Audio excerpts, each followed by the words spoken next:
L'image qu'on va voir maintenant, regardez l'image à Pokrovsk. Et là, on est dans le cœur des combats sur lesquels on va s'arrêter. On va entendre dans quelques instants en direct un combattant ukrainien qui témoigne de la montée en puissance des deux armées. Et j'insiste là-dessus, à la fois de l'armée russe et de l'armée ukrainienne. Et cette image parle d'elle-même. C'est cette ville de Pokrovsk, ville moyenne, qui a été le théâtre de tant de combats si violents, si acharnés, depuis tant de mois. Rappelez-vous, ça fait 15 mois, plus de 15 mois qu'on dit Pokrovsk va tomber, n'est pas tombé, etc. etc.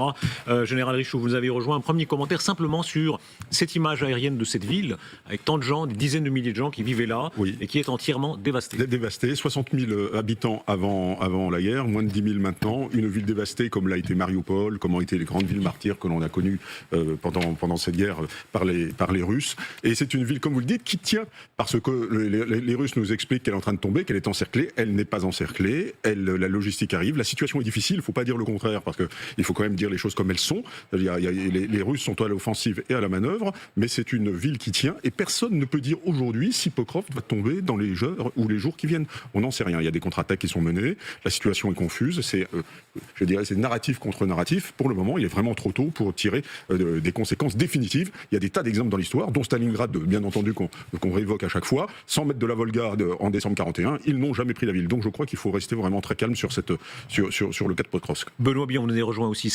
Vous êtes historien militaire. Hein. J'étais frappé de voir tout à l'heure dans l'émission, il y avait des militaires très gradés, comme vous, Jean-Paul Méros, qui disaient il y a un vertige à regarder ça, parce qu'on est à quelques heures d'avion de Paris, et si les armées européennes devaient mener ce type de guerre-là, c'est très très compliqué. Oui, c'est très compliqué parce que le combat urbain a un effet de consommation des ressources. C'est-à-dire qu'en fait, une armée qui va être très déployée en race campagne, si je puis dire, va être obligée de se concentrer pour prendre une ville. Donc ça suppose des effectifs conséquents, effectifs que nous n'avons pas. En Europe, l'armée française aujourd'hui, c'est l'armée de terre, c'est quelque chose comme 80 000 hommes déployables au maximum, pas en même temps, au maximum, si on déploie tout le monde, qu'on n'a pas de réserve, c'est 80 000 hommes. 80 000 hommes pour prendre une ville comme Pokrovsk, défendue comme la défendent les Ukrainiens, c'est à peine suffisant. Et donc c'est vrai que ça peut faire réfléchir, ça doit faire réfléchir. Expliquez-nous ce vertige, parce que je me rappelle la guerre de Yougoslavie, elle était très impressionnante, mais il faut dire ce qui est, c'est affreusement égoïste, mais on se disait c'est quand même loin, c'est pas les armées européennes qui vont se battre. Là on regarde ça en se disant peut-être que dans 4 ans, 5 ans, ce sont des troupes européennes qui devront pouvoir affronter ce genre de situation. C'est une guerre civile. Quand même, la guerre yougoslave, là, c'est vraiment une guerre entre deux États souverains qui sont au Conseil de sécurité avec des armées régulières. La guerre de l'Ukraine n'est pas au Conseil de sécurité. Donc là, est au Conseil de sécurité. Pardon ? L'Ukraine n'est pas au Conseil de sécurité. Non, pas aux Nations Unies, excusez-moi. Aux Nations Unies, qui sont membres des Nations Unies. Il y a un effet d'échelle, simplement. Qui ont des appareils militaires semblables, mais dissymétriques, c'est-à-dire avec un avantage pour les Russes.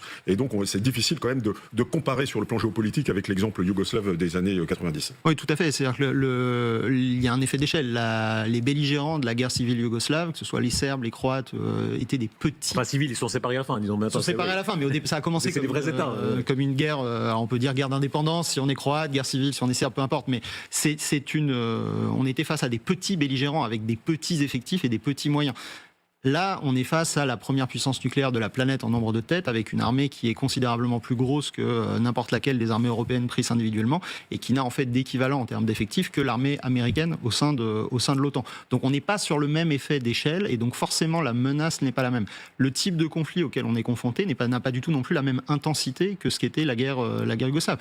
Depuis 1945, en Europe, on n'avait jamais connu une guerre avec ce niveau de violence. Donc en fait, le seul comparatif pertinent dans l'histoire européenne, c'est la Deuxième Guerre mondiale, ce qui donne une idée de l'ampleur du conflit auquel on est confronté. Regardez les bombardements. On reste dans cette région de Pokrovsk, c'est un village qui est voisin. La vidéo a été diffusée ici par le ministère russe de la Défense. Il montre un village ukrainien de Rodinsky, à 16 km de la ville de Pokrovsk, qui est pris pour cible par les bombardements russes. Alors voilà, cette ville aussi, on voit qu'il n'y a pas que Pokrovsk au sens strict, il y a la région de Pokrovsk, Pierre Cambier, vous qui avez voyagé partout en Ukraine, un mot sur ces images. Oui, c'est impressionnant, et ce qui est inquiétant, c'est que Rodinsky, ça se trouve à 16 km, mais au nord de Pokrovsk. Donc pour l'instant, les militaires ukrainiens, ce qu'ils disent, c'est qu'ils ont réussi à sauver, disons, la route d'acheminement jusqu'à Pokrovsk. Donc pour l'instant, Pokrovsk et Mirnograd peuvent toujours être alimentés en armement pour sortir également les blessés, etc. Mais on sent quand même que la difficulté, elle s'accroît. On n'est pas encore en encerclement, mais disons que les Russes avancent. Les Ukrainiens ont d'ailleurs reconnu qu'il y avait des postes d'observation qui avaient été construits par les Russes dans la ville, qu'il y avait aussi des soldats qui avaient pris position, des pilotes de drones. Donc je reconnais que ça peut être très lent, mais là les combats ont vraiment lieu dans la ville et les taux se resserrent. Celui qui avait mis les pieds dans le plat, c'était vous, Général Richoux, sur ce plateau il y a quelques jours, en disant, en l'état, une guerre comme ça, là, ce que nous voyons sous les yeux, l'armée européenne, les armées européennes, l'armée française notamment, en termes conventionnels, ne seraient pas en mesure de les affronter en termes d'intensité. Actuellement. En termes d'intensité, il faut de la masse. Quand vous avez une armée, la force d'action terrestre, c'est 77 000 hommes. C'est-à-dire que vous avez 77 000 fantassins dans l'armée française. Est-ce que vous imaginez? C'est bien plus que qu'a été consommé au début de la guerre. Simplement en 2022, l'équivalent de l'armée française a été consommé chez les Russes en 2022. Point. Voilà. Donc on n'a pas. Il y a du personnel de service dans ces 77 000, il faut le dire. On n'a pas la masse, on n'a pas les munitions. Alors on a une armée qui est aguerrie, qui est entraînée, qui sur le plan technologique est à la pointe de tout, à peu près. Simplement, on reste à l'échelon échantillonnaire, qui est l'échantillon, si vous voulez, la taille qu'on a choisie pour les conflits outre-mer. Mais c'est un choc, vous comprenez que ce soit un choc. C'est-à-dire la France est quand même une des 5 puissances permanentes du Conseil de sécurité. C'est une grande puissance à l'histoire illustre en Europe. Il y a eu Richelieu, il y a eu Napoléon, il y a eu la guerre 70, celle de 14. Et dire la France ne serait pas en mesure d'affronter une guerre qui est là, qui est menée par un pays comme l'Ukraine, c'est un choc. L'armée allemande est plus petite que l'armée française aujourd'hui. Elle doit faire, il leur manque 25 000 hommes, c'est-à-dire l'équivalent d'une division, elle doit être à 185 000 hommes. C'est-à-dire qu'ils sont une nation de 83 millions d'habitants, ils ont 185 000 hommes. Ça, c'est le format des armées de l'après-1991. Tout le monde a dégrafé les budgets. Tout le monde, les Américains, non. Oui, en Europe. Même les Américains. Enfin, ils ne sont pas sur Mars, les Américains. Les Américains, ils avaient 100 000 hommes en Allemagne et puis ils en ont plus que 300 000. Est-ce que vous comprenez ce choc, Renaud Girard? C'est-à-dire que ceux qui nous écoutent, une partie seront quand même choqués. On s'imaginait qu'on était quand même dans un ordre de grandeur où, d'ailleurs, l'Ukraine, en termes de superficie, c'est à peu près la France. Hein. Oui, et puis on considérait qu'on était au niveau, on était au top niveau, les Américains, les Français, les Anglais. On avait été en Bosnie, on avait été en Afghanistan, etc. Qu'on était au top niveau. Là, on s'aperçoit qu'on n'est plus du tout au top niveau de la guerre conventionnelle. On a la dissuasion nucléaire, mais c'est autre chose, de la guerre conventionnelle, parce qu'en fait, on ne sait pas du tout faire la guerre avec les drones, et que les Ukrainiens et les Russes, en miroir d'ailleurs, en se copiant, etc., inventent des nouvelles tactiques.